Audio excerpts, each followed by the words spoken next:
If you're a coaster enthusiast, I'm sure you've heard of the term Giga coaster, with the most notable ones being Millennium Force at Cedar Point, Fury 325 at Carowinds, and Intimidator 305 at King's Dominion.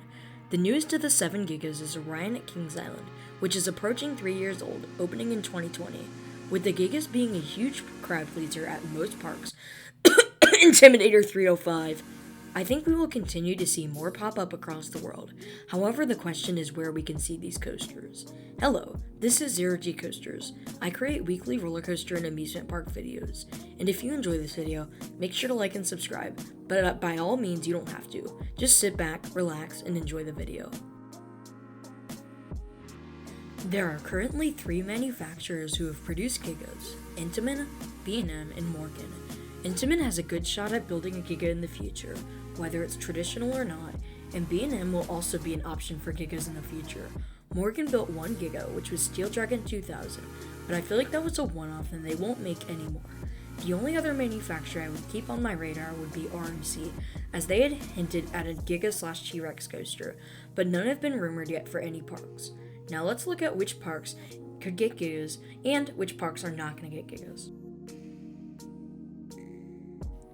For starters, I would rule out every Six Flags park except for 1 or 2, which I will talk about later, most Cedar Fair parks except for a few, Alton Towers because of the height restriction, and Thorpe Park, mainly due to Project Exodus. Pretty much every smaller park, and every park with a Giga already is ruled out, unless they want to pull a Hershey Park. Hershey Park already has 2 hypercoasters, one being a solid crowd pleaser B&M Hyper that has some variety, so I think they also don't have a good chance of getting a Giga. Fantasia Land is a park with a lot of land, but they like to go for elaborate theming, and a Giga would be almost impossible to theme well, and it would really stick out and break the immersiveness of the park. These parks are lacking a coaster like a Giga in their lineup, and they have a decent chance of getting one eventually, but I wouldn't bet on it for being the next Giga coaster. SeaWorld San Antonio is lacking a true standout in their lineup, and a Giga would be an amazing crowd pleaser, but it really depends on if SeaWorld thinks it's viable to invest a lot into this park. Six Flags Great Adventure and Magic Mountain are lacking a speed demon coaster with low to the ground turns. Sure, Great Adventure has Nitro, and Magic Mountain has Goliath, but they really don't stay low to the ground for much. But with the way Celine Basol and Six Flags are right now, I would not count on a Giga. Dollywood and Silver Dollar City are always talked about when it comes to getting a Giga coaster. However, their terrain setting makes it very hard to construct, and it will end up costing much more money. So I think they don't have an amazing chance, though Herschend might have the money to do it. Knott's Berry Farm had the Giga rumors about a year ago, but it would take a lot to build it, and they would need to fill up the track with sand since there are residential areas nearby, which would up the price even more. But if we know anything about Cedar Fair, it's that a lot is possible, even in their smaller to mid-sized parks.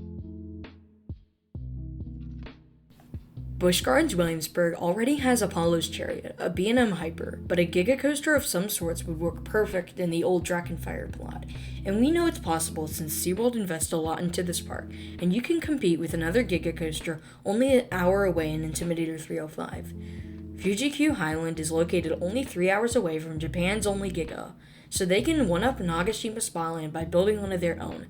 Plus, they don't have any monster speed demon coasters, apart from the one that broke people's backs. The second most likely contender for me is Busch Gardens Tampa, as they have a standout now with irongwazi, but no crazy crowd pleaser coaster. I guess Sheikah is the closest to that, but a B&M Giga of some sorts would create one of the best top 2s in the world, and it would be visible from the whole park and create an amazing sightline.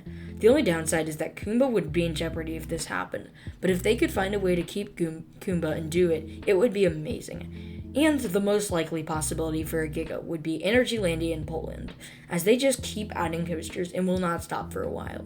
They already have an Intamin Hyper, so if they got one, it would most likely be an B&M. But they totally have the space for it, and money since the park is funded by the government of Poland. A B&M Giga would round out this already amazing lineup, and make it possibly the best in the world. Anyways, that's just my thoughts on who will get the next Giga coaster. If you enjoyed, make sure to hit the like button and subscribe to get me to my goal of 1,000 subscribers by my birthday in mid-April. Anyways, this is Zero G Coaster signing out. Have a great day and see ya.